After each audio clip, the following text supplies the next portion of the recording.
Me llamo Sergio Moreno. Tengo 67 años, y mi propio hijo me abandonó cuando más lo necesitaba. Cuando los médicos me dijeron que tenía cáncer, él simplemente desapareció de mi vida como si nunca hubiera existido. Pero la vida tiene formas extrañas de hacer justicia, y cuando menos lo esperaba, el destino me dio la oportunidad de enfrentarlo cara a cara en el lugar donde él nunca imaginó verme. Todo comenzó un martes de octubre en el Hospital San Rafael. Llevaba 3 semanas esperando los resultados de esa maldita biopsia. 3 semanas despertándome cada madrugada con el estómago revuelto, tomando café aguado y mirando las noticias sin verlas realmente. Los análisis de sangre habían salido mal, el antígeno prostático específico demasiado alto, y el doctor Martínez, un hombre serio con lentes gruesos y manos siempre frías, me había dicho que era mejor hacer la biopsia para estar seguros. Recuerdo que esa mañana desayuné huevos rancheros con frijoles refritos, como siempre lo había hecho desde que María murió hace 15 años. Me vestí con mi camisa azul de manga larga, esa que ella me regaló para mi cumpleaños número 50, y salí temprano para llegar puntual a mi cita. El metro iba lleno como siempre, olía a sudor y a pan dulce, y yo iba ahí parado, agarrándome del tubo metálico, pensando que tal vez era la última vez que haría ese recorrido como un hombre sano. El consultorio del doctor Martínez estaba en el 5º piso. Subí por las escaleras porque el elevador estaba descompuesto otra vez. Mis rodillas protestaron, pero llegué. La enfermera, una señora regordeta con delantal blanco que siempre me sonreía, me hizo pasar de inmediato. Eso ya me pareció raro. Normalmente esperaba al menos media hora. El doctor Martínez no me saludó con su acostumbrada sonrisa. Tenía los resultados en sus manos, una carpeta manila que parecía pesar más de lo normal. Se quitó los lentes, los limpió despacio, se los volvió a poner. Yo conocía esos gestos. Los había visto cuando le dijeron a mi hermano Roberto que tenía diabetes. Los había visto cuando le dijeron a mi compadre Luis que su esposa no saldría del coma. «Don Sergio», me dijo finalmente, «tenemos que hablar». Me explicó todo con palabras técnicas que apenas entendí. Adenocarcinoma prostático. Gleason 7. Etapa 2. Posiblemente 3. Necesidad de tratamiento inmediato. Cirugía, quimioterapia, radioterapia. Una batalla larga y costosa. Muy costosa. Salí del hospital con las piernas temblando. No era miedo a la muerte, era miedo a enfrentarla solo. Mi único hijo, Diego, vivía a 20 minutos de ahí con su esposa Clara en una casa bonita en la colonia del Valle. Trabajaba como gerente en una empresa farmacéutica, ganaba bien, tenía seguro médico privado que me incluía a mí como beneficiario. Marqué su número desde la primera cabina telefónica que encontré. Sonó 4 veces antes de que contestara. «Bueno, papá, ¿qué pasa?» «Diego, hijo, necesito hablar contigo. Acabo de salir del doctor y...» «Papá, ahora no es momento, estoy en una junta muy importante, te hablo más tarde». «Diego, por favor, es urgente, me acaban de dar los resultados de la biopsia y...» «Te dije que estoy ocupado, ¿no puedes esperar unas horas?» La línea se cortó. Me quedé ahí parado, sosteniendo el teléfono muerto, oyendo el pitido constante mientras la gente pasaba a mi alrededor como si yo fuera invisible. Regresé a mi departamento en la colonia Doctores, un lugar pequeño pero limpio que había comprado con mis ahorros de 40 años, trabajando como contador en una empresa de transportes.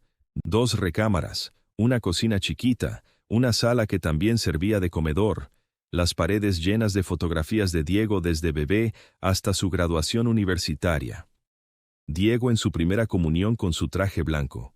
Diego en su graduación de preparatoria, sonriendo con su birrete. Diego el día de su boda, abrazando a Clara mientras yo los miraba desde un lado con lágrimas en los ojos. Preparé café de olla con canela, como me había enseñado mi madre allá en Xochimilco, cuando yo tenía 8 años. Me senté en mi silla favorita, esa mecedora de madera que María había comprado en el mercado de San Juan, y marqué otra vez el número de Diego. Contestó Clara. «Hola, suegro. ¿Cómo está?» «Clara, hijita, necesito hablar con Diego. Es muy importante». «Ay, suegro, anda muy estresado con el trabajo. Dice que tiene muchas juntas esta semana. ¿No puede ser mañana? Clara, por favor, dile que tengo cáncer.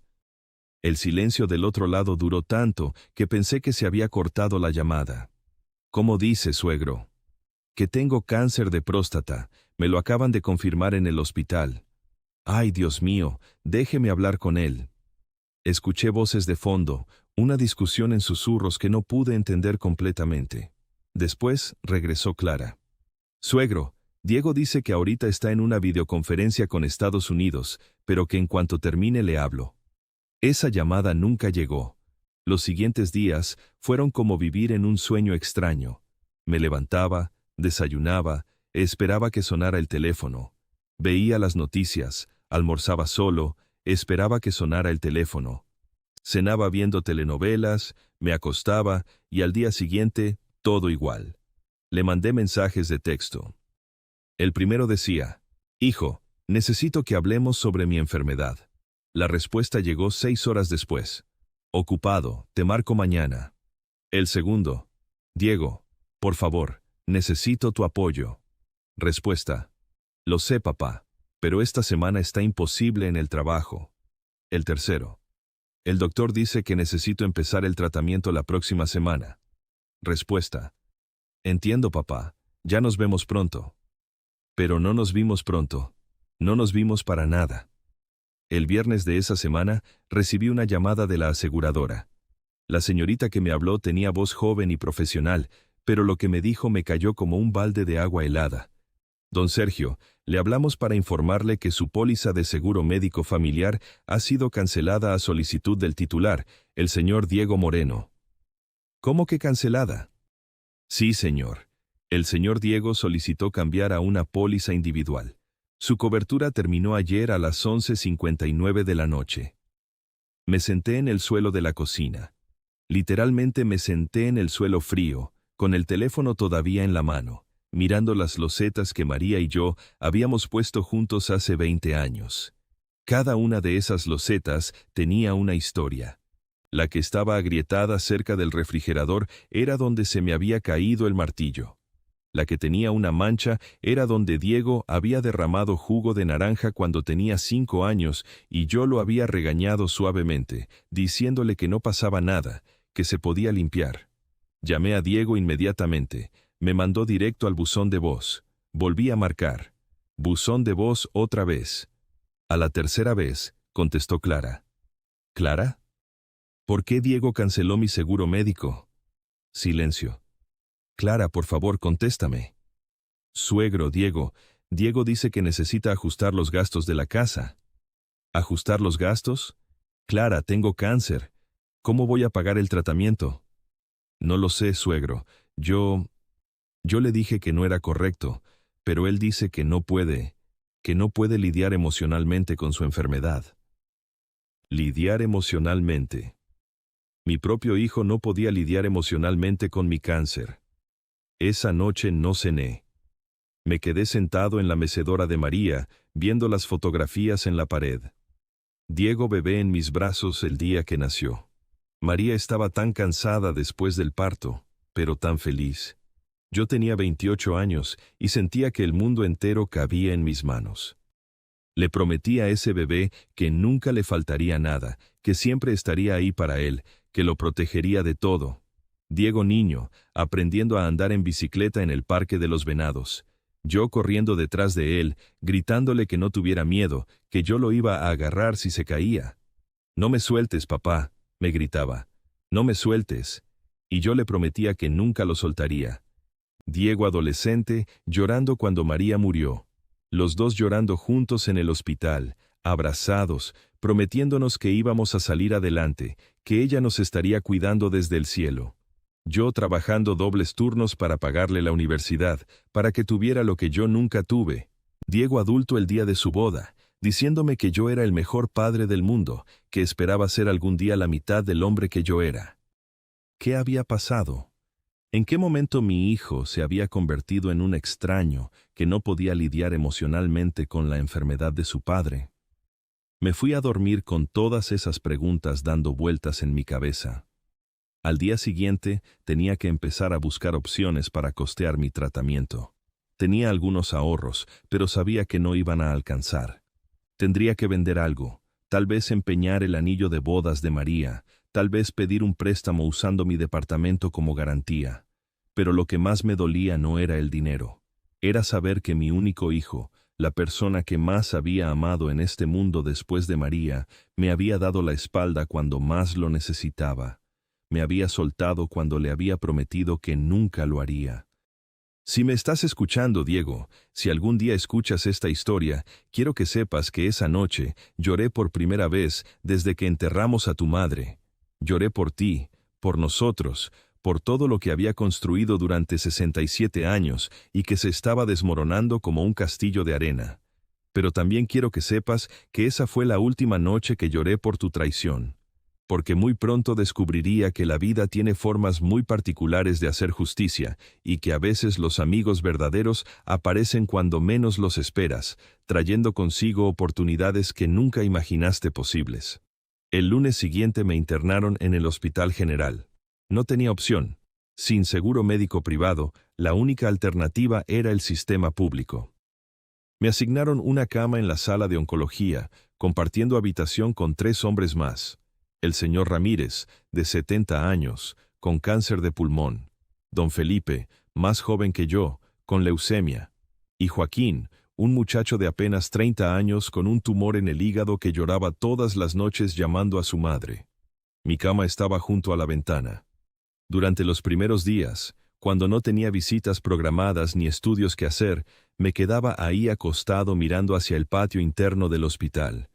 Veía pasar a las familias cargadas con bolsas de comida casera, flores baratas compradas en los puestos de afuera, globos de colores para animar a sus enfermos. Los nietos corriendo por los pasillos mientras las madres los regañaban en voz baja. Los esposos sosteniendo las manos de sus esposas durante las caminatas lentas por el jardín. Había una familia en particular que me llamaba la atención. Un hombre mayor, tal vez de mi edad, internado por problemas del corazón. Su hijo llegaba todos los días después del trabajo, todavía con su uniforme de mecánico lleno de grasa. Traía consigo a sus 2 hijos pequeños, gemelos de unos 6 años, que se peleaban por sentarse más cerca del abuelo. La nuera venía con un termo lleno de caldo de pollo y tortillas recién hechas. Se quedaban hasta que las enfermeras los corrían a las 8 de la noche. Los domingos llegaba toda la familia extendida, hermanos, primos, compadres. Llenaban el cuarto con risas y conversaciones. El hombre mayor sonreía tanto que se le marcaban todas las arrugas alrededor de los ojos. Una vez lo escuché decir: «Mis hijos son mi mayor bendición. No sé qué hice para merecer tanto amor». Yo observaba esas escenas desde mi ventana y me acordaba de cuando Diego era pequeño y María estaba viva. Los domingos después de misa íbamos al Parque México. Diego corría entre los árboles mientras María y yo nos sentábamos en una banca a comer elotes con mayonesa y chile piquín. Él regresaba sudado y emocionado para contarnos que había visto una ardilla o que había hecho amigos nuevos con otros niños. Después de que María murió, esos domingos se volvieron diferentes pero no menos especiales. Diego ya era adolescente, pero todavía le gustaba que fuéramos juntos al mercado de Coyoacán. Comprábamos ingredientes para hacer mole, una receta que María había aprendido de su abuela y que yo había memorizado solo por ver la sonrisa de Diego cuando lo probaba. Pasábamos toda la tarde en la cocina, él ayudándome a moler los chiles en el molcajete, mientras yo le contaba historias de cuando su madre y yo éramos novios. «Papá», me decía mientras revolvía la olla, «¿crees que mamá nos está viendo?» «Estoy seguro, hijo. Y está muy orgullosa de nosotros 2. Cuando entró a la universidad para estudiar administración, yo trabajaba turnos extra para pagarle los libros y las colegiaturas. Llegaba cansado a casa, pero él siempre me esperaba despierto para contarme qué había aprendido ese día. Me hablaba de sus clases de contabilidad, de economía, de recursos humanos. Yo no entendía la mitad de las cosas que me explicaba, pero me gustaba verlo tan entusiasmado. «Papá, cuando me gradúe, voy a conseguir un trabajo muy bueno. Vamos a cambiar este departamento por una casa más grande. Te voy a comprar un carro nuevo. Te lo prometo». Cumplió algunas de esas promesas. Consiguió un buen trabajo, se casó con Clara, compraron su casa. Pero nunca me compró el carro nuevo, y yo nunca se lo pedí. Lo único que quería era que fuera feliz y que no se olvidara de su viejo padre. Ahora, acostado en esa cama de hospital, me preguntaba cuándo había empezado a olvidarse. Los otros pacientes en mi cuarto recibían visitas regulares. Las esposas de don Felipe y el señor Ramírez llegaban en las tardes con tuppers llenos de comida casera. La madre de Joaquín venía desde Naucalpan en 2 camiones todos los días, cargando una bolsa de mandado llena de naranjas y plátanos. Me ofrecían comida, me incluían en sus conversaciones, pero yo sabía que me tenían lástima. El viejo que nunca recibía visitas. El que se quedaba solo mientras las enfermeras repartían los medicamentos de la noche. Una tarde, mientras veía a la familia del hombre del corazón celebrar que le habían dado de alta, doña Lupe apareció en la puerta de mi habitación. Doña Lupe era mi vecina del departamento de al lado, una mujer de unos 60 años que siempre sabía todo lo que pasaba en el edificio. Tenía el cabello teñido de rubio, usaba lentes de aumento colgados de una cadenita y preparaba los mejores tamales oaxaqueños de toda la colonia Doctores. «Ay, don Sergio», me dijo acercándose a mi cama, «qué pena me da verlo aquí solito». Había traído una bolsa con fruta picada y agua de Jamaica en un frasco de vidrio. «No se preocupe, doña Lupe, estoy bien». «¿Cómo va a estar bien? Un hombre de su edad, enfermo y sin familia que lo acompañe». Se sentó en la silla de visitantes y bajó la voz. «Ya le pregunté a varias personas por su hijo, pero nadie lo ha visto. Diego está muy ocupado con el trabajo. Muy ocupado para visitar a su padre enfermo», murmuró mientras partía una manzana en pedacitos. «En mis tiempos, los hijos no abandonaban a los padres así como así». Doña Lupe se quedó conmigo toda la tarde. Me contó los chismes del edificio, que la señora del 4.º piso se había peleado con su esposo por el gasto del gas, que el muchacho del 2.º había conseguido trabajo en una tienda de autopartes, que habían pintado la fachada del edificio de enfrente de un color verde muy feo.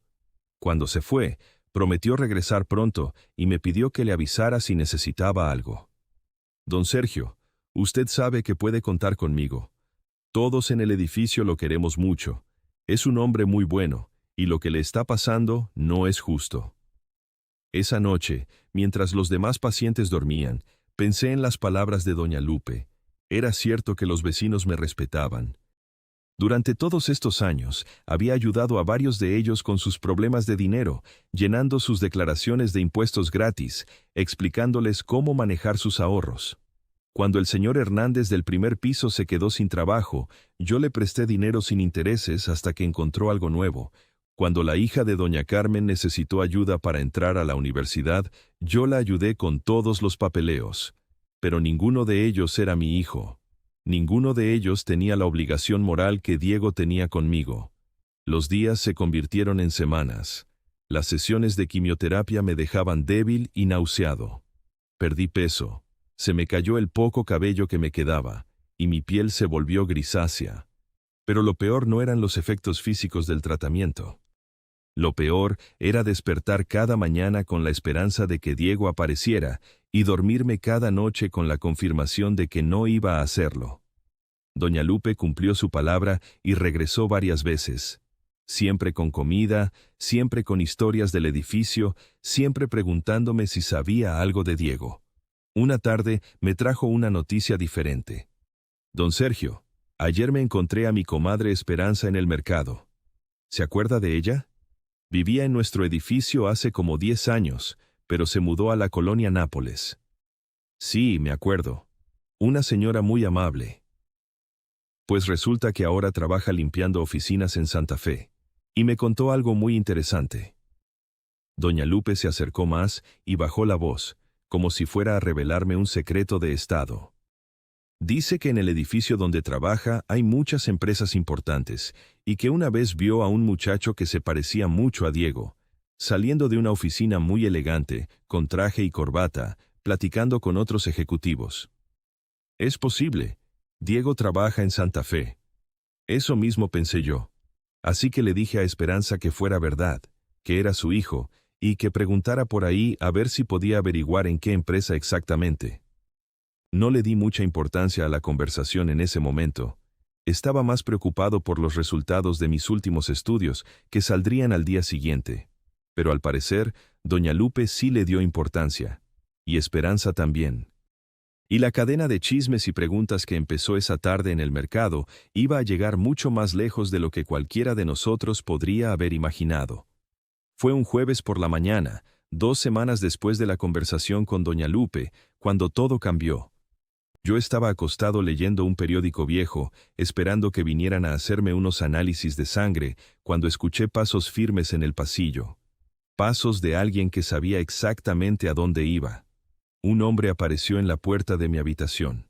Pelo gris, bigote recortado, traje azul marino bien planchado y en las manos un ramo de rosas rojas y una botella de coñac Carlos I. Me tomó varios segundos reconocerlo. ¿Sergio Moreno?, preguntó con una sonrisa que no había visto en 40 años. ¿Gustavo? El mismo que viste y calza, hermano.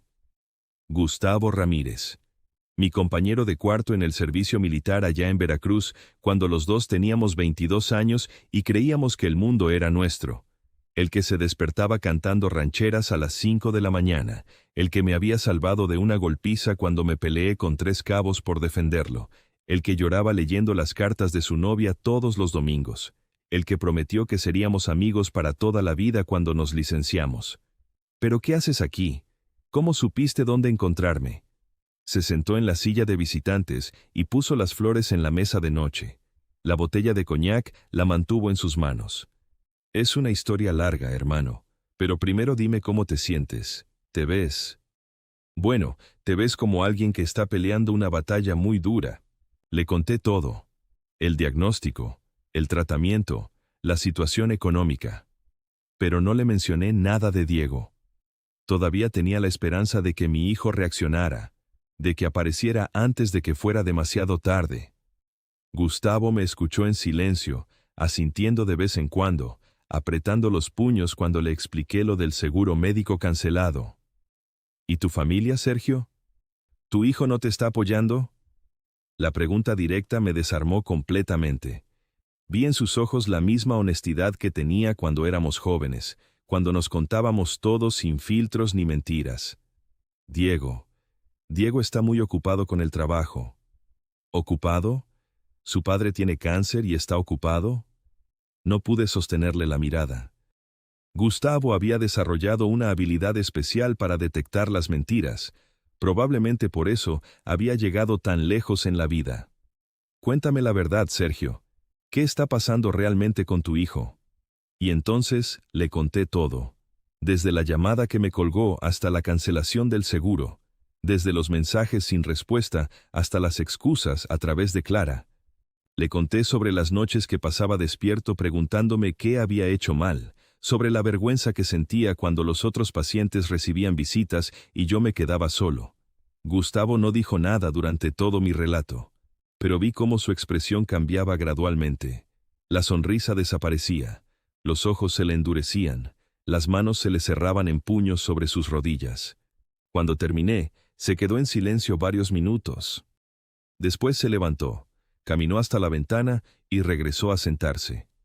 Abrió la botella de coñac, llenó 2 vasitos de plástico que había traído en los bolsillos y me ofreció uno. Por los viejos tiempos, hermano. Brindamos. El coñac me quemó la garganta, pero me calentó el pecho de una manera que no había sentido en semanas. Sergio, me dijo finalmente, ¿tú sabes en qué empresa trabaja tu hijo? En una farmacéutica, algo así como Farmamex o algo parecido. Gustavo se quedó muy quieto. Después sonrió, pero no era una sonrisa alegre. Era una sonrisa que daba miedo. ¿Farmamex Laboratories? Sí, creo que ese es el nombre. Sergio, hermano mío, ¿tú sabes qué he estado haciendo estos últimos 15 años? No tengo idea, Gustavo. Perdimos contacto hace tanto tiempo. Soy el director general de Farmamex Laboratories. El vasito de plástico se me cayó de las manos. El coñac se derramó sobre las sábanas blancas del hospital, formando una mancha dorada que se extendía lentamente. ¿Cómo dices? Lo que oyes, hermano. Tu hijo Diego trabaja para mí, y después de lo que me acabas de contar, te puedo asegurar una cosa. Esto no se va a quedar así. Gustavo se quedó conmigo hasta muy tarde esa noche. Hablamos de los viejos tiempos, de nuestros compañeros del servicio militar, de las travesuras que hacíamos cuando teníamos franco los sábados en Veracruz. Pero yo notaba que había algo más en su mente, algo que no me estaba diciendo. Lo conocía bien, hermano. 40 años no borran la forma en que una persona piensa, y Gustavo siempre había sido de los que planean en silencio antes de actuar. Antes de irse, me dijo algo que no entendí completamente en ese momento. Sergio, confía en mí. Las cosas van a cambiar muy pronto. Al día siguiente, viernes por la mañana, llegó a mi habitación una enfermera que nunca había visto antes. Era joven, bien vestida, con un uniforme impecable y una carpeta en las manos. ¿Don Sergio Moreno? Sí, soy yo. Mi nombre es licenciada Patricia Sandoval, vengo de parte de PharmaMex Laboratories.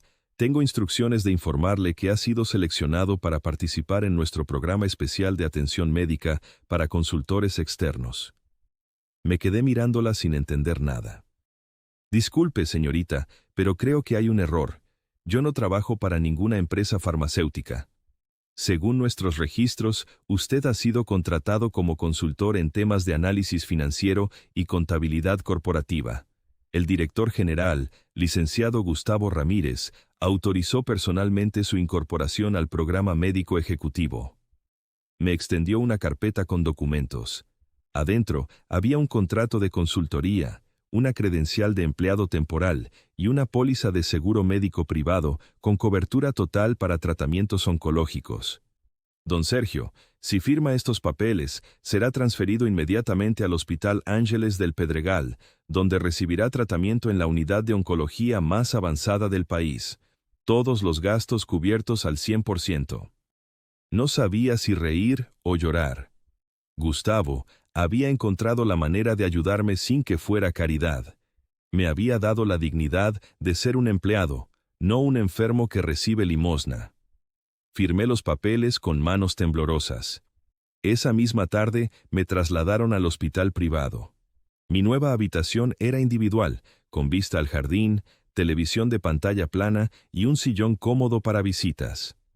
La diferencia con el hospital público era como pasar del infierno al paraíso.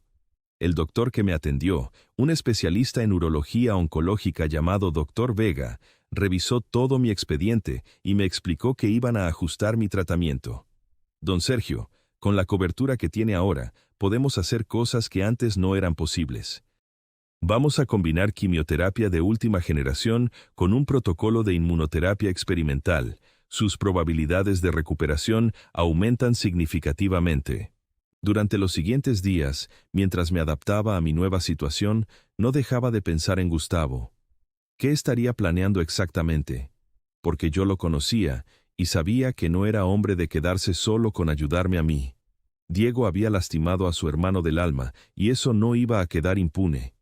La respuesta llegó una semana después, cuando Gustavo apareció en mi nueva habitación con una sonrisa que me dio escalofríos. ¿Cómo te sientes, hermano? Como nuevo, Gustavo. No sé cómo agradecerte lo que has hecho. No me agradezcas todavía. Esto apenas está empezando. Se sentó en el sillón de visitas y cruzó las piernas, como cuando estaba a punto de contarme uno de sus planes durante el servicio militar. Sergio, ¿tú sabías que en las empresas grandes como PharmaMex tenemos departamentos de auditoría interna? Supongo. Pues resulta que hace unos días le pedí a nuestra auditora interna, la licenciada Patricia Rodríguez, que hiciera una revisión rutinaria de algunos expedientes de empleados. Nada fuera de lo normal, ¿entiendes? Solo una revisión de procedimientos estándar. La forma en que lo dijo me hizo saber que no había nada de rutinario en esa revisión. ¿Y qué encontró? Cosas muy interesantes, hermano. Muy interesantes. Gustavo sacó de su portafolios una carpeta manila gruesa, similar a las que usábamos cuando trabajábamos en la oficina de transportes hace décadas. ¿Te acuerdas cuando éramos jóvenes y me decías que los números nunca mienten? Me acuerdo. Pues tenías razón. Los números nunca mienten y los números de tu hijo Diego están contando una historia muy fea. Abrió la carpeta y empezó a sacar documentos. Facturas, reportes de gastos, órdenes de viaje, recibos de restaurantes. Tu hijo, Sergio, ha estado robando a la empresa durante los últimos 3 años. Las palabras me cayeron como una bofetada. ¿Cómo dices? Lo que oyes. Mira esto. Me mostró una serie de reportes de viaje. Estos son viajes de negocio que Diego reportó haber hecho a Guadalajara, Monterrey y Cancún durante el año pasado. Hoteles de 5 estrellas, restaurantes caros, vuelos en primera clase. Todo sumado, más de 120,000 pesos en gastos de representación. ¿Y cuál es el problema? El problema es que yo personalmente autorizo todos los viajes de gerentes a esas ciudades. Y tu hijo nunca ha viajado a ninguno de esos lugares por trabajo. Nunca. Sentí que se me revolvía el estómago. ¿Estás seguro? Completamente seguro. Patricia verificó con los hoteles. Diego sí se hospedó en esos lugares, pero no por trabajo. Se hospedó con su esposa Clara, en plan de vacaciones. Vacaciones pagadas por la empresa. Gustavo siguió sacando papeles. Pero eso no es todo. Mira estas facturas de restaurantes. Me mostró decenas de recibos de lugares caros en Polanco y Santa Fe. Cenas de trabajo con clientes importantes, según los reportes de Diego. Algunas por 8,000 pesos, otras por 12,000. Todas supuestamente para cerrar contratos grandes. ¿Y tampoco son reales? Patricia investigó cada uno de estos recibos. Los restaurantes confirmaron que Diego sí cenó ahí, pero siempre con su esposa, su cuñado, su suegra y otros familiares. Nunca con clientes de la empresa. Usaba la cuenta corporativa para pagar cenas familiares y luego las reportaba como gastos de negocio. La habitación se me empezó a mover. Mi propio hijo, el muchacho al que había criado con valores de honestidad y trabajo, era un ladrón. ¿Cuánto dinero estamos hablando, Gustavo? Según los cálculos de Patricia, en los últimos 3 años tu hijo ha robado aproximadamente 340,000 pesos a la empresa. 340,000 pesos. El equivalente a más de 3 años de mi pensión como contador. Dinero suficiente para pagar cualquier tratamiento médico. Dinero que Diego había estado robando mientras me negaba el seguro médico por ajustes en los gastos de la casa. Hay más, continuó Gustavo. Patricia también encontró irregularidades en sus reportes de horas extra. Diego ha estado cobrando tiempo extra por trabajar fines de semana y días festivos que nunca trabajó. Los guardias de seguridad del edificio tienen registro de entrada y salida de todos los empleados. Tu hijo no ha trabajado un solo fin de semana en los últimos 2 años, pero ha cobrado como si trabajara todos. Me costaba respirar. ¿Qué más? Facturas falsas de cursos de capacitación. Diego reportó haber tomado seminarios caros de liderazgo y administración en hoteles de lujo. La empresa pagó inscripciones de 30,000 pesos por curso. Patricia llamó a las instituciones organizadoras. Tu hijo nunca se inscribió en ningún curso. Se quedó con el dinero. Gustavo cerró la carpeta y me miró directamente a los ojos. Sergio, tu hijo es un ladrón. Un ladrón que robaba dinero de la empresa mientras le negaba atención médica a su padre enfermo de cáncer. No pude hablar durante varios minutos. Todo me daba vueltas. El Diego que había criado, el que me abrazaba cuando tenía pesadillas de niño, el que lloraba cuando su madre murió, el que me prometía cuidarme cuando fuera viejo. Ese Diego no existía. O tal vez nunca había existido. ¿Qué piensas hacer?, le pregunté finalmente. Esa es la pregunta correcta, hermano. Gustavo volvió a abrir la carpeta. Porque esto no es solo un asunto de recursos humanos, esto es un delito. Fraude, falsificación de documentos, apropiación indebida. Tu hijo podría ir a la cárcel por varios años. La idea de Diego en prisión me aterrorizó. Por más que me hubiera traicionado, seguía siendo mi hijo. Patricia ya preparó el reporte completo para presentar al Ministerio Público. Nuestro abogado corporativo, el licenciado González, dice que tenemos un caso sólido. Con todas las pruebas que tenemos, Diego podría enfrentar entre 5 y 8 años de prisión. Gustavo, por favor. Espérate, hermano. Déjame terminar. Gustavo se inclinó hacia adelante. Pero antes de proceder legalmente, pensé que deberías saber todo esto, porque tú eres mi hermano, y Diego es tu hijo, por más hijo de la chingada que sea. ¿Qué propones? Propongo que le demos a Diego una oportunidad de enfrentar las consecuencias de sus actos como hombre, que sepa que sabemos todo lo que ha hecho, que entienda que su padre no es el viejo indefenso que él cree que es. Gustavo sacó un último documento de la carpeta. Este es un citatorio oficial para que Diego se presente en mi oficina el próximo lunes a las 10 de la mañana. Va a pensar que es una junta normal de trabajo. Pero cuando llegue, tú vas a estar ahí, con todas las pruebas, con toda la verdad sobre la mesa. ¿Quieres que yo esté presente? Quiero que vea la cara del hombre al que traicionó.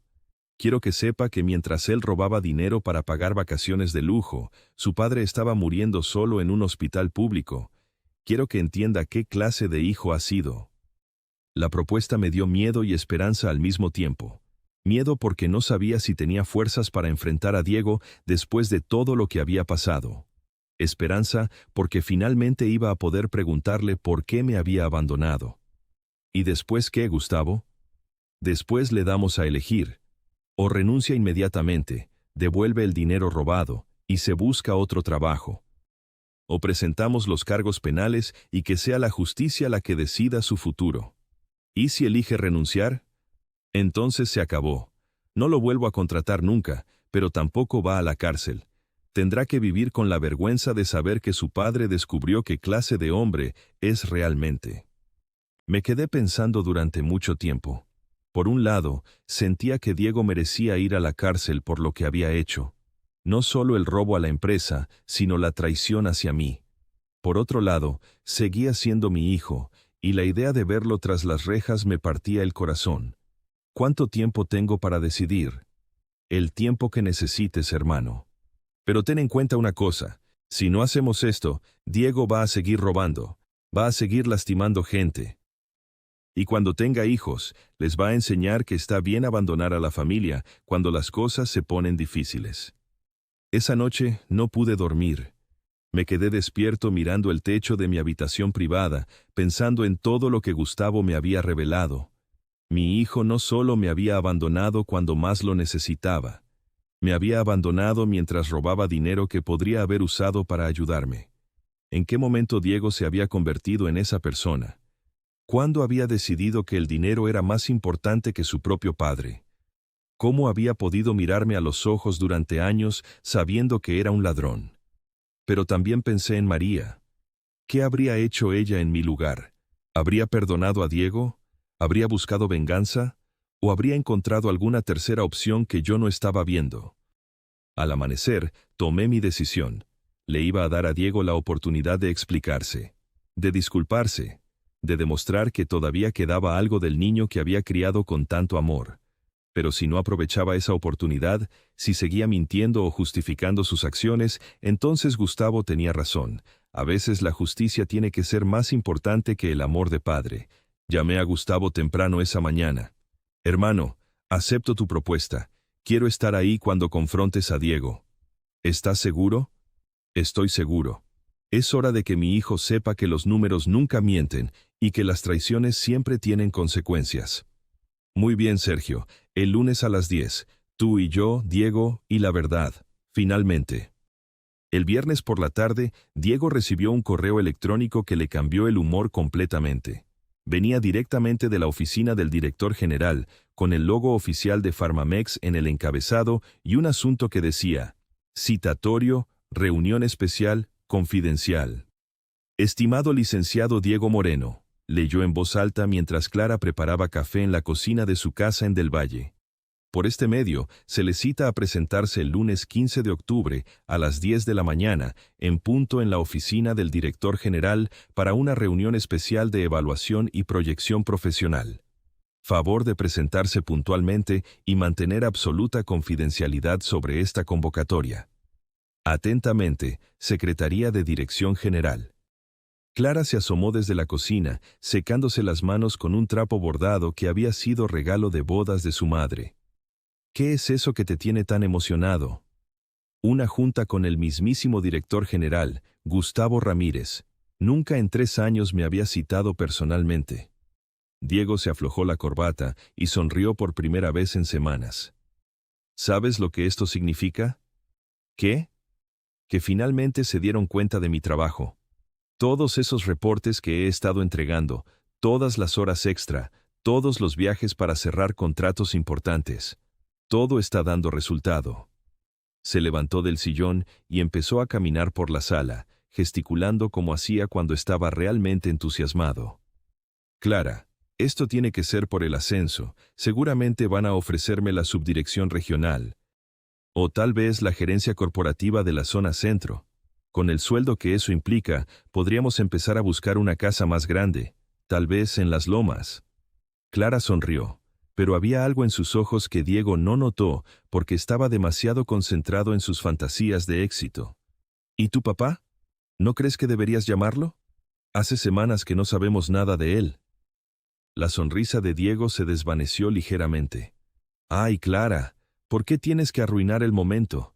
Ya te dije que no puedo lidiar con eso ahorita. Bastante estrés tengo con el trabajo. Pero Diego... Pero nada.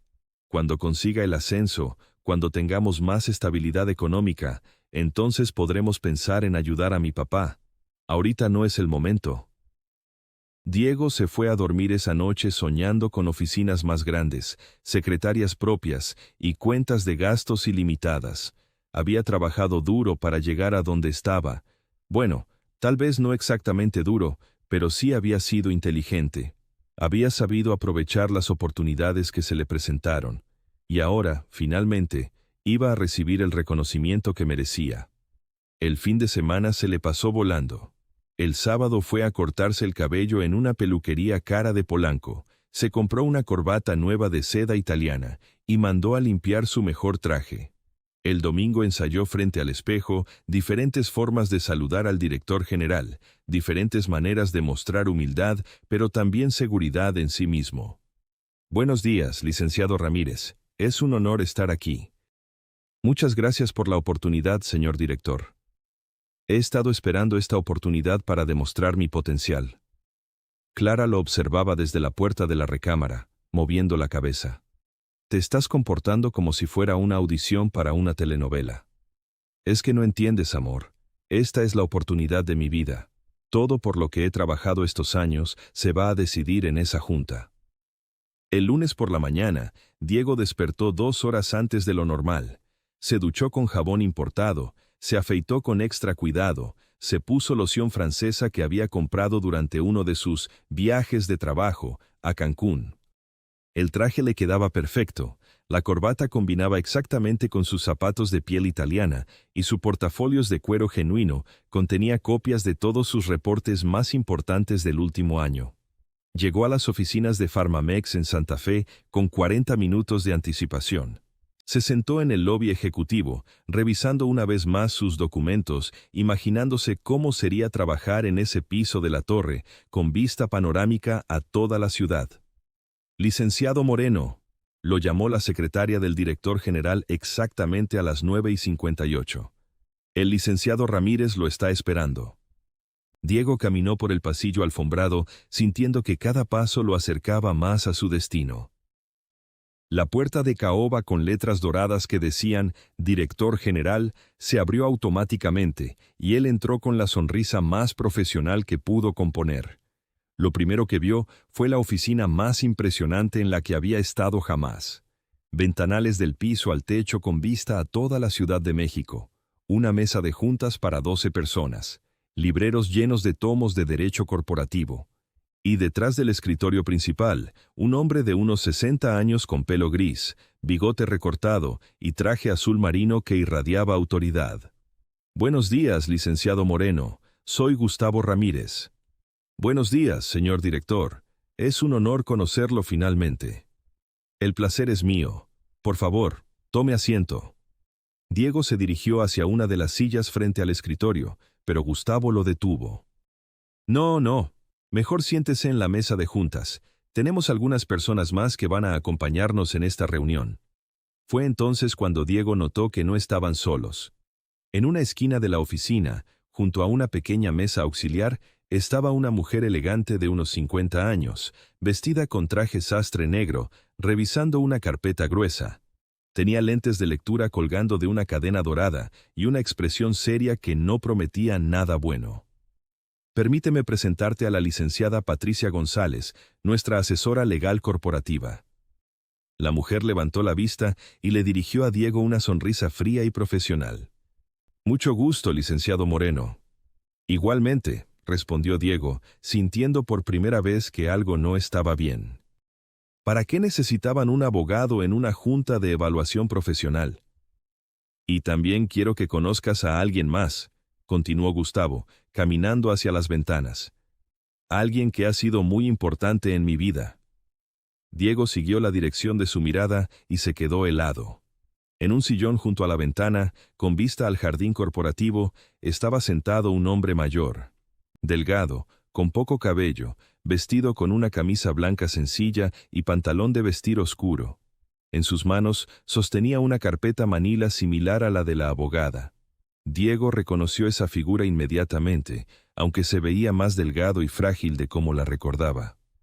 Diego, dijo Gustavo con una voz que de repente sonaba mucho menos amigable. Me da mucho gusto presentarte a mi mejor amigo, don Sergio Moreno. Creo que ustedes ya se conocen. El mundo se detuvo. Diego sintió que se le secaba la boca, que se le aceleraba el corazón, que las palmas de las manos se le llenaban de sudor frío. Su padre estaba ahí. Su padre, al que no había visto ni llamado en meses, estaba sentado en la oficina del director general de su empresa.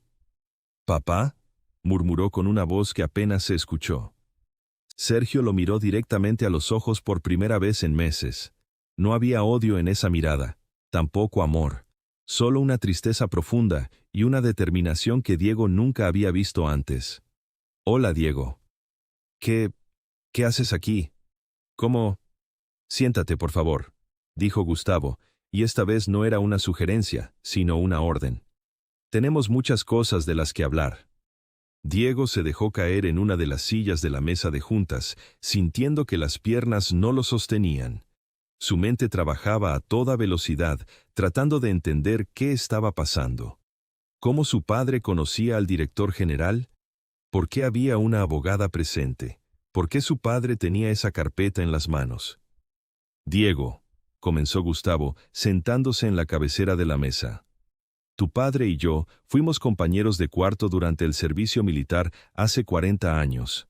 Hermanos de armas, amigos del alma. Hace unas semanas, por casualidades de la vida, me enteré de su situación». ¿Su situación? Su cáncer, Diego. El cáncer que le diagnosticaron hace 2 meses y del que aparentemente tú no te enteraste porque estabas demasiado ocupado para contestar sus llamadas. Diego sintió que el aire de la oficina se volvía más pesado. Yo sí sabía, pero he estado muy ocupado con el trabajo. Iba a llamarlo esta semana». ¿Iba a llamarlo? La voz de Gustavo se endurecía con cada palabra. ¿Después de 2 meses? ¿Después de cancelar su seguro médico? ¿Después de dejarlo internado solo en un hospital público? ¿Cómo sabes todo eso? Porque tu padre me lo contó todo. Me contó cómo lo abandonaste cuando más te necesitaba. Me contó cómo le colgaste el teléfono cuando trató de decirte que tenía cáncer. Me contó cómo tu esposa le dijo que no podías lidiar emocionalmente con su enfermedad. Diego miró hacia su padre, buscando alguna señal de comprensión o perdón, pero Sergio mantenía la vista fija en la carpeta que tenía en las manos. «Papá, yo puedo explicarte». «No», lo interrumpió Gustavo. «Ya no hay explicaciones que valgan. Porque verás, Diego, cuando me enteré de lo que le habías hecho a mi hermano, decidí investigar un poco más sobre ti, y lo que encontré fue muy interesante». Gustavo hizo una seña a la licenciada González, que se acercó a la mesa con su carpeta y empezó a sacar documentos. «Resulta que en nuestra empresa tenemos protocolos muy estrictos de auditoría interna, y cuando decidimos revisar tu expediente, encontramos algunas irregularidades». Los documentos empezaron a aparecer sobre la mesa de juntas como cartas de un juego macabro. Facturas de hoteles, recibos de restaurantes, reportes de viaje, órdenes de compra. Cada papel era una prueba de algo que Diego había hecho mal.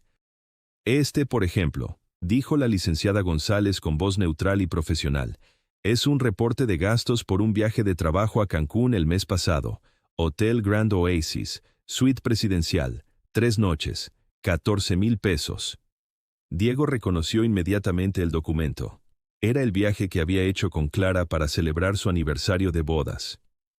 El problema, licenciado Moreno, es que según nuestros registros, usted nunca fue autorizado para viajar a Cancún por motivos de trabajo ese mes. De hecho, pidió días de vacaciones personales. Yo puedo explicar eso. También tenemos esto, continuó la abogada, poniendo otro documento sobre la mesa. Cena de trabajo con clientes potenciales en el restaurante Pujol, 12,000 pesos, supuestamente para cerrar un contrato importante. Sí, recuerdo esa cena. Estoy segura de que la recuerda, porque llamamos al restaurante para verificar. Usted cenó ahí con su esposa, su suegra, su cuñado y su cuñada, 5 personas de su familia, ningún cliente de la empresa. Diego sintió que se le revolvía el estómago. Ustedes no pueden investigar mis gastos privados. No estamos investigando sus gastos privados, dijo Gustavo con una sonrisa fría. Estamos investigando los gastos de la empresa que usted reportó falsamente como gastos de trabajo. La licenciada González siguió sacando documentos. Cada uno era peor que el anterior. Viajes familiares reportados como trabajo. Cenas personales facturadas a la empresa, cursos de capacitación que nunca había tomado, pero por los cuales había cobrado. Horas extra que nunca había trabajado. En total, dijo la abogada después de extender todos los papeles sobre la mesa, hemos identificado apropiación indebida por la cantidad de 340,000 pesos durante los últimos 3 años. 340,000 pesos. La cifra resonó en la cabeza de Diego como una campana funeraria. Era más dinero del que había imaginado. Mucho más. Esto es un malentendido, murmuró, pero su voz sonaba débil hasta para él mismo. ¿Un malentendido?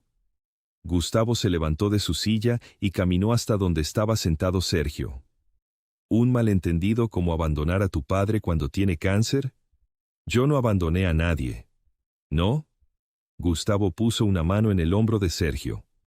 Mientras tú te gastabas 340,000 pesos de dinero robado en vacaciones familiares y cenas de lujo, tu padre estaba internado solo en un hospital público, sin seguro médico, preguntándose por qué su único hijo no contestaba sus llamadas.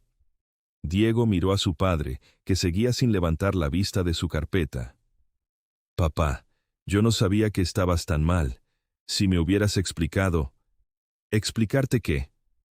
Finalmente Sergio levantó la vista, y Diego vio en sus ojos un dolor que le atravesó el pecho como una daga. ¿Explicarte que tenía cáncer? Te lo dije desde la primera llamada. ¿Explicarte que necesitaba apoyo? Te lo pedí en todos los mensajes que te mandé. ¿Explicarte que me habías dejado sin seguro médico? Clara te dijo que ya sabía. Pero yo pensé... Tú pensaste que me iba a morir callado y solo, ¿verdad? La voz de Sergio era tranquila, pero cada palabra caía como plomo. Pensaste que te ibas a librar de la responsabilidad de cuidar a tu viejo padre enfermo. Pensaste que cuando me muriera, te ibas a quedar con el departamento de la colonia Doctores que tanto trabajo me costó comprar. Diego abrió la boca para negarlo, pero no pudo. Porque era exactamente lo que había pensado. El departamento que compré trabajando turnos dobles durante años para darte una herencia. El departamento que ahora vale millones de pesos por la zona donde está. Papá, yo nunca... ¿Nunca qué? ¿Nunca calculaste cuánto valía mi propiedad?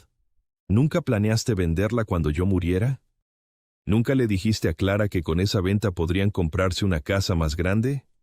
Diego se quedó mudo, porque sí había tenido esas conversaciones con Clara, sí había calculado el valor de la propiedad, sí había hecho planes.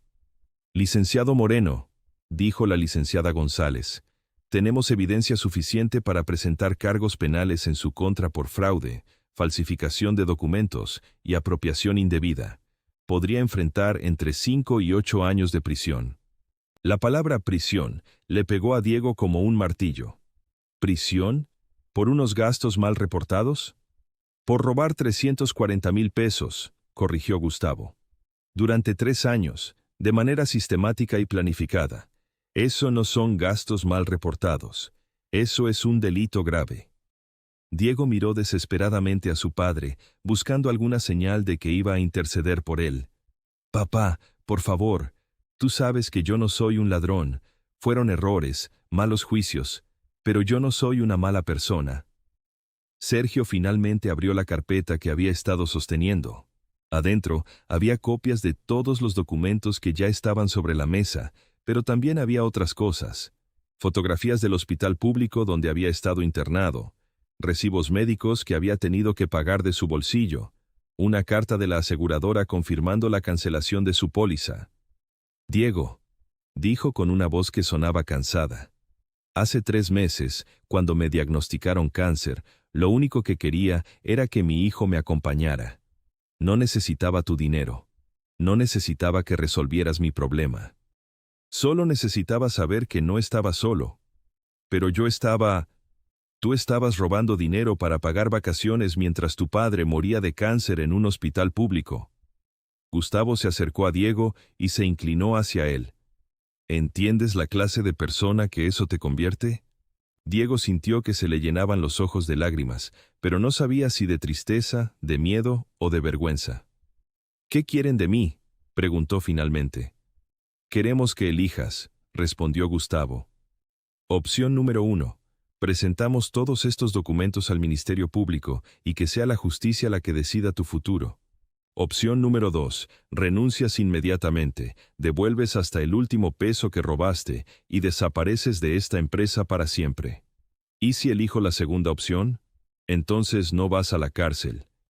Pero tampoco vas a volver a trabajar en ninguna empresa importante de este país, porque me voy a encargar personalmente de que todo el sector farmacéutico sepa exactamente qué clase de empleado eres. Diego miró los documentos esparcidos sobre la mesa. Miró a la licenciada González, que lo observaba con expresión neutra pero implacable. Miró a Gustavo, cuya amistad con su padre había sellado su destino. Y finalmente miró a su padre, el hombre que había criado con amor y que él había traicionado de la peor manera posible. ¿Cuánto tiempo tengo para decidir? Ahora, respondió Gustavo. Decides ahora, o en una hora la licenciada González estará presentando los cargos. Diego cerró los ojos. Todo por lo que había trabajado, toda la vida que había construido, todo se estaba desmoronando en una sola mañana. Y lo peor era que sabía que se lo merecía. Elijo la segunda opción, murmuró finalmente. ¿Cómo? Que elijo renunciar. Gustavo asintió y le hizo una seña a la licenciada González, que sacó otros papeles de su carpeta. Entonces, va a firmar esta carta de renuncia inmediata, este reconocimiento de deuda por los 340,000 pesos y este compromiso de pago en un plazo no mayor a 2 años. Diego tomó la pluma que le ofrecía la abogada. Sus manos temblaban tanto que apenas podía escribir. Cuando terminó de firmar, Gustavo le quitó los papeles y se los entregó a Sergio. Hermano, tu hijo ya no trabaja para mí. Y nunca más va a lastimar a nadie usando mi empresa. Sergio tomó los documentos y los guardó en su carpeta. Después se levantó lentamente de su silla, como si le dolieran los huesos. Diego, dijo sin mirarlo, espero que algún día entiendas lo que has perdido hoy. No solo el trabajo, no solo el dinero, perdiste la oportunidad de ser el hombre que tu madre esperaba que fueras. Y sin decir nada más, Sergio Moreno salió de la oficina del director general, dejando a su hijo con las consecuencias de sus decisiones y con una cuenta de 340,000 pesos que tendría que pagar con intereses. La justicia, como había dicho Gustavo, tenía formas muy particulares de llegar. Y ese lunes por la mañana, en una oficina con vista panorámica de la Ciudad de México, finalmente había llegado. Cuando salimos de esa oficina, Gustavo y yo caminamos en silencio hasta el elevador. Yo llevaba la carpeta con los documentos firmados por Diego apretada contra el pecho, sintiendo el peso de la justicia, pero también un vacío extraño en el estómago. Durante 40 años había imaginado cómo sería ver a mi hijo pagar por sus errores, pero ahora que había pasado, no sentía la satisfacción que esperaba. ¿Te sientes mejor?, me preguntó Gustavo cuando llegamos al estacionamiento. No lo sé, hermano. Por un lado, siento que Diego recibió lo que se merecía. Por otro lado, sigue siendo mi hijo. Gustavo se detuvo junto a su auto, un Mercedes negro que brillaba bajo el sol de mediodía. Sergio, ¿tú crees que Diego puede cambiar? La pregunta me tomó por sorpresa. ¿Por qué preguntas eso? Porque lo vi ahí adentro. Vi cómo se quebró cuando te vio. Vi las lágrimas en sus ojos cuando firmó los papeles. No eran lágrimas de miedo por ir a la cárcel, eran lágrimas de vergüenza por lo que te había hecho. Me quedé pensando. Durante esos meses de abandono, había llegado a creer que Diego se había convertido en alguien sin corazón, en alguien incapaz de sentir remordimiento. Pero Gustavo tenía razón. En esa oficina había visto algo en los ojos de mi hijo que no veía desde que era niño. Dolor genuino, arrepentimiento real. ¿Qué propones, Gustavo? Propongo que le demos una oportunidad real de redimirse, no solo de pagar el dinero y desaparecer, una oportunidad de convertirse en el hombre que debería haber sido siempre. ¿Cómo? Gustavo se recargó contra su auto y me miró con esa expresión que tenía cuando planeaba algo durante el servicio militar. Condiciones. Condiciones muy específicas que tiene que cumplir si no quiere que presentemos los cargos penales. ¿Qué clase de condiciones? Primero, que te devuelva inmediatamente el seguro médico. No como favor, sino como obligación legal. Si no lo hace en una semana, presentamos los cargos. Asentí. Eso era lo mínimo que Diego podía hacer. Segundo, que vaya a terapia psicológica. 1 año completo con un especialista en problemas familiares. Y que nos presente reportes mensuales de su progreso. ¿Tú crees que Diego acepte eso? Diego va a aceptar lo que tenga que aceptar si no quiere ir a la cárcel. La pregunta es si tú estás dispuesto a darle esa oportunidad. Me quedé callado durante varios minutos, mirando los autos pasar por Avenida Santa Fe. Familias regresando a casa después del trabajo. Padres e hijos compartiendo el mismo espacio, el mismo aire, las mismas esperanzas de un día mejor. ¿Sabes qué, Gustavo? Acepto, pero con una condición adicional. Dime. Que Diego venga personalmente a decirme que acepta las condiciones. Que me vea a los ojos y me prometa que va a cumplir. Si no es capaz de hacer eso, entonces procedemos con los cargos penales. Me parece justo, hermano. Esa tarde, Gustavo llamó a Diego a su celular. Le explicó las nuevas condiciones y le dio 24 horas para decidir. Diego aceptó inmediatamente, pero cuando supo que tenía que venir a verme para confirmarlo, se quedó callado durante mucho tiempo. ¿Hay algún problema, Diego?, le preguntó Gustavo. No, no hay problema. Solo, ¿puedo ir mañana por la tarde? Necesito preparar algunas cosas. Al día siguiente, martes por la tarde, Diego llegó al Hospital Ángeles del Pedregal donde yo estaba internado. Llevaba la misma ropa de trabajo del día anterior, pero se veía desaliñado, como si no hubiera dormido. Tenía los ojos hinchados y rojos. Entró a mi habitación caminando despacio, como si cada paso le costara un esfuerzo enorme. Se sentó en la silla de visitas sin quitarse el saco, con las manos sobre las rodillas y la vista fija en el suelo. «Papá», murmuró finalmente, «acepto todas las condiciones que puso el licenciado Ramírez.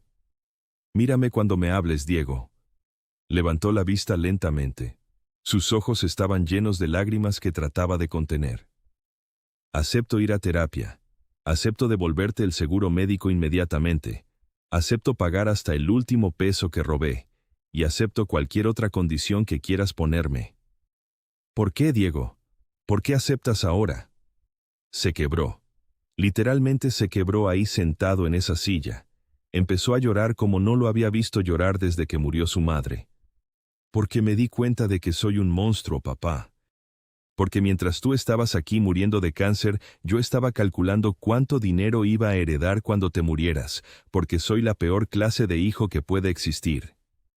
Me dolió verlo así, pero también sentí algo que no había sentido en meses.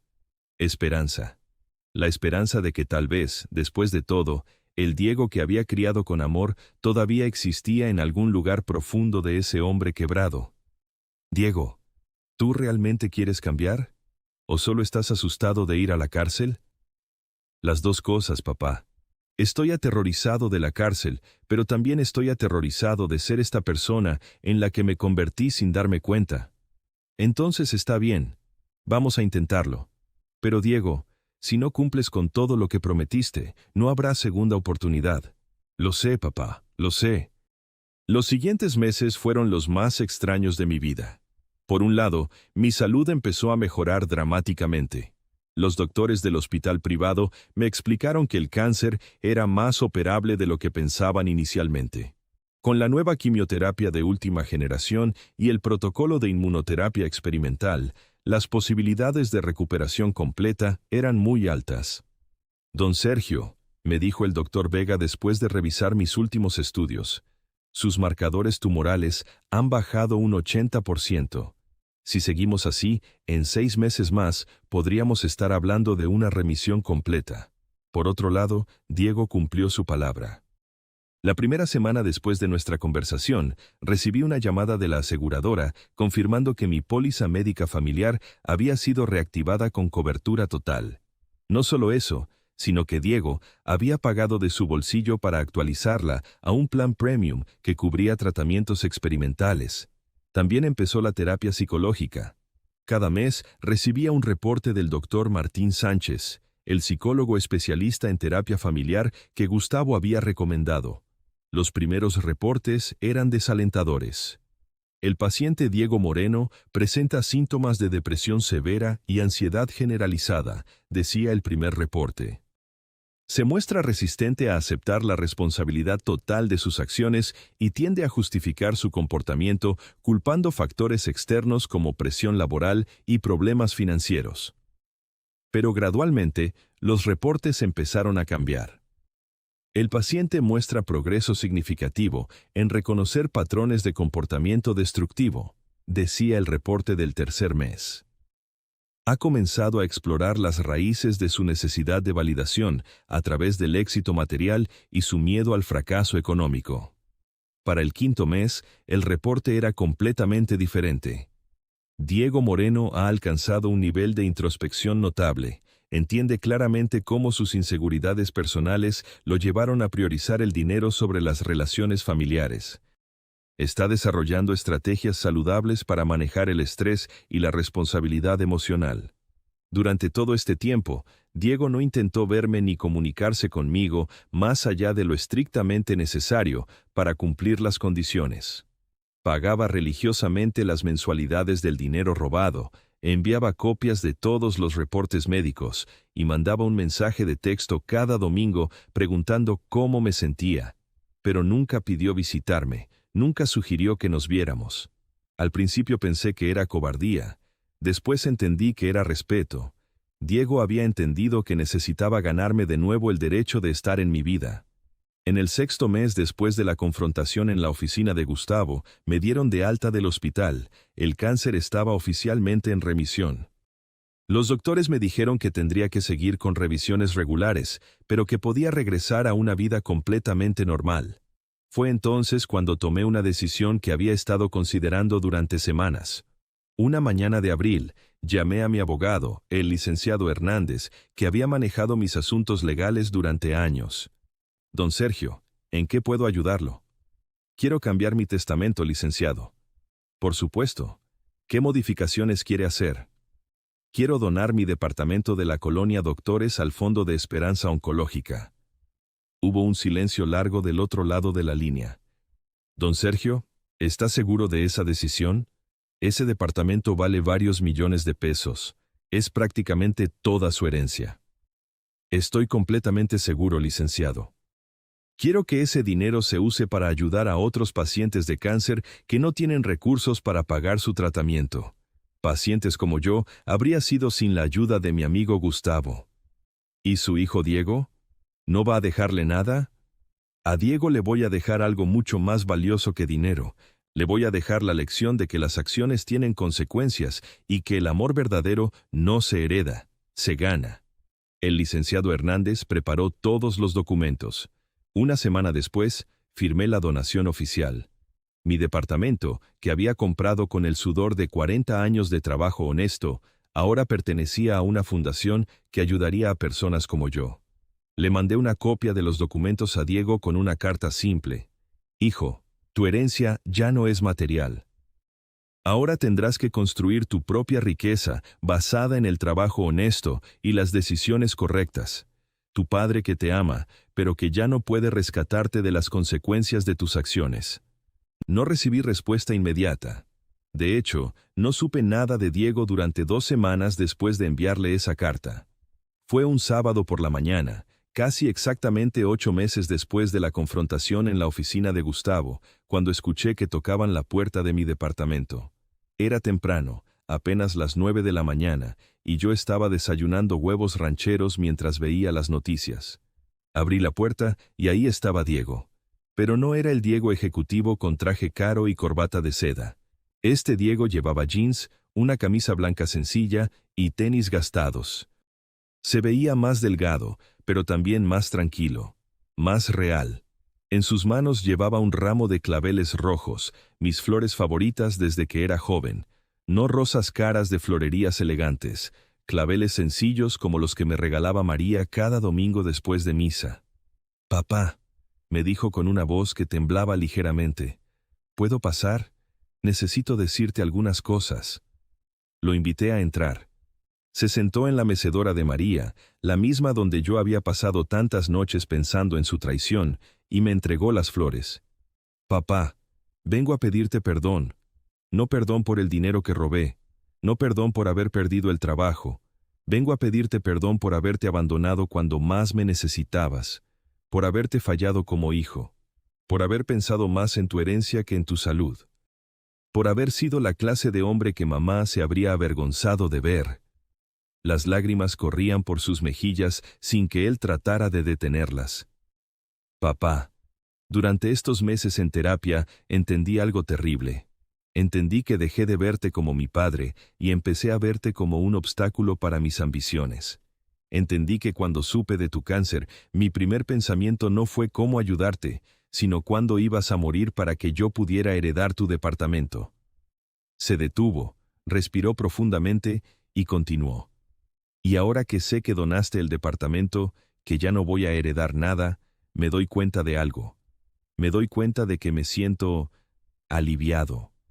Porque ahora sé que si quiero recuperar tu amor, va a tener que ser por quien soy como persona, no por lo que espero recibir de ti». Me quedé callado durante mucho tiempo, observando a este hombre que había sido mi bebé, mi niño, mi adolescente rebelde, mi joven universitario lleno de sueños, y que ahora, tal vez por primera vez en años, se estaba comportando como mi hijo. «Diego», le dije finalmente, «¿tú crees que merezco tu perdón?» «Papá, tú eres quien debe perdonarme a mí». «No, hijo. Yo también cometí errores. Te crié para que creyeras que el éxito material era lo más importante. Te presioné para que fueras exitoso profesionalmente, pero nunca te enseñé a ser exitoso como ser humano. Parte de lo que hiciste es culpa mía». Diego negó con la cabeza. «No, papá. Tú me enseñaste valores correctos. Yo elegí ignorarlos. Tú me enseñaste sobre honestidad, trabajo duro y amor familiar. Yo elegí el dinero fácil y el egoísmo». Nos quedamos ahí sentados, padre e hijo, llorando juntos por primera vez desde que murió María. Llorando por los meses perdidos, por las oportunidades desperdiciadas, por el dolor que nos habíamos causado mutuamente. «¿Crees que podamos empezar de nuevo, papá?» «Creo que podemos intentarlo, Diego. Pero va a ser diferente esta vez. Va a ser una relación basada en respeto mutuo, no en obligaciones familiares. Va a ser una relación que tenemos que construir día a día. Eso es todo lo que pido, una oportunidad». Ese día preparamos comida juntos por primera vez en años. Diego me ayudó a hacer mole como cuando era adolescente, y yo le conté historias de cuando él era niño. No hablamos del dinero robado, ni del trabajo perdido, ni de la herencia donada. Hablamos de recuerdos felices y de posibilidades futuras. Cuando se fue esa tarde, me quedé pensando en lo extraño que es el destino. Mi cáncer, que al principio parecía una maldición, había terminado siendo una bendición disfrazada. Me había quitado una enfermedad del cuerpo, pero también había curado una enfermedad mucho peor en mi familia. Diego cumplió completamente con todas las condiciones. Pagó hasta el último peso del dinero robado. Terminó su año de terapia psicológica, y más importante que todo eso, se convirtió gradualmente en el hombre que siempre había esperado que fuera. Ahora viene a visitarme todos los domingos, no como una obligación, sino como una elección. Hablamos, cocinamos, vemos fútbol juntos. A veces mencionamos el pasado, pero siempre en el contexto de las lecciones aprendidas, no de los rencores guardados. La justicia había llegado a mi vida de la forma más inesperada, no a través de la venganza o el castigo, sino a través del perdón y la segunda oportunidad. Gustavo me había devuelto mi salud y mi dignidad, pero Diego me había devuelto algo aún más valioso, la esperanza de que nunca es demasiado tarde para que las personas cambien y que el amor verdadero de padre e hijo puede sobrevivir incluso a las traiciones más dolorosas. Si me escuchas, amigo que pasas por una situación similar, quiero que sepas esto. A veces la justicia no llega como esperamos. A veces llega disfrazada de oportunidad para ser mejores personas. Y a veces, solo a veces, esa es la mejor justicia de todas.